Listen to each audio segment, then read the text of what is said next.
श्रीमती वर्षा कुलकर्णी की सासू जी, श्रीमती मनीषा कुलकर्णी, उम्र 69 वर्ष, को लिवर सिरोसिस की गंभीर बीमारी थी।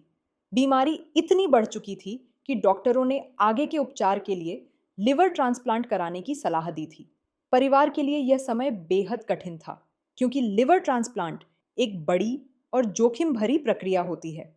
ऐसी परिस्थिति में उनकी बहू वर्षा कुलकर्णी ने उपचार के लिए कोई दूसरा रास्ता तलाशने का प्रयास किया। मेरा नाम वर्षा कुलकर्णी है। मेरी सासू जी का नाम मनीषा कुलकर्णी, उम्र 69 वर्ष। उन्हें लिवर सिरोसिस था।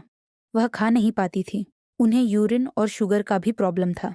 हमेशा एक ही जगह पे रहती थी, यानी उनमें बिल्कुल भी ताकत नहीं बची थी। सबकी दवाइयाँ चालू थी, लेकिन उन्हें उतना फर्क महसूस नहीं हुआ।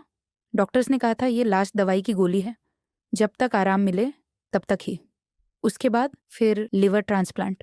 15 अगस्त 2025 को किए गए सीटी एब्डोमेन पेल्विस परीक्षण में मनीषा कुलकर्णी के लिवर की स्थिति अत्यंत गंभीर दिखाई दी। इस रिपोर्ट के अनुसार लिवर की पेशियों में असामान्य वृद्धि होकर कई छोटी छोटी गांठें बन गई थीं और लिवर का आकार भी छोटा हो गया था। पोर्टल वेन का आकार 15 मिलीमीटर तक बढ़ गया था, जो लिवर पर अधिक दबाव होने का संकेत देता है। इसके अलावा पेट में काफी मात्रा में पानी जमा हुआ दिखाई दिया।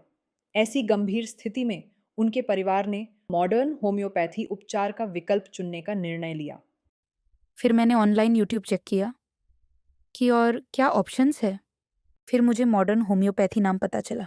मैंने बहुत सारे रिव्यू पढ़े और फिर पक्का कर लिया कि मैं अपनी सासू जी को यहाँ ही लेके आऊँगी। मॉडर्न होम्योपैथी उपचार शुरू होने के बाद 10 मार्च 2026 को दोबारा जांच की गई। इस रिपोर्ट में मनीषा कुलकर्णी के लिवर में महत्वपूर्ण सुधार दिखाई दिया। लिवर का आकार सुधरकर अब 12.1 सेंटीमीटर हो गया था और पोर्टल वेन का आकार भी सामान्य हो गया था। साथ ही इंट्राहेपेटिक बिलियरी रेडिकल्स पूरी तरह सामान्य पाए गए। इसके अतिरिक्त सीबीडी डायलेटेड नहीं था, जिससे यह संकेत मिलता है कि पित्त की नलिकाओं में कोई रुकावट नहीं है। कुल मिलाकर इस रिपोर्ट से यह स्पष्ट हुआ कि मनीषा कुलकर्णी के लिवर की स्थिति में सकारात्मक बदलाव और स्थिरता आई है। उनकी तबीयत पहले की तुलना में बेहतर हो गई थी। यह सुधार इतना सकारात्मक था कि आगे लिवर ट्रांसप्लांट की आवश्यकता नहीं पड़ेगी, ऐसी आशा बनने लगी। फिर 1.5 महीने बाद जब खाना पीना ठीक होने लगा तो सब ठीक हो गया। उनकी हेल्थ नॉर्मल हो गई थी। जो उनका लिवर पूरी तरह पतला हो गया था, अब वो नॉर्मल साइज का हो गया है। एलएफटी भी पूरी तरह नॉर्मल है।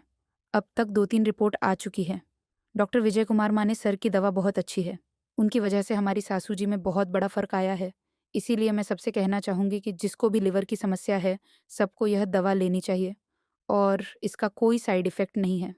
एक समय ऐसा था जब मनीषा कुलकर्णी को लिवर ट्रांसप्लांट ही एकमात्र विकल्प बताया गया था, लेकिन आज उनके स्वास्थ्य में जो सुधार दिखाई दे रहा है, वह मॉडर्न होम्योपैथी उपचार की वजह से संभव हो पाया है।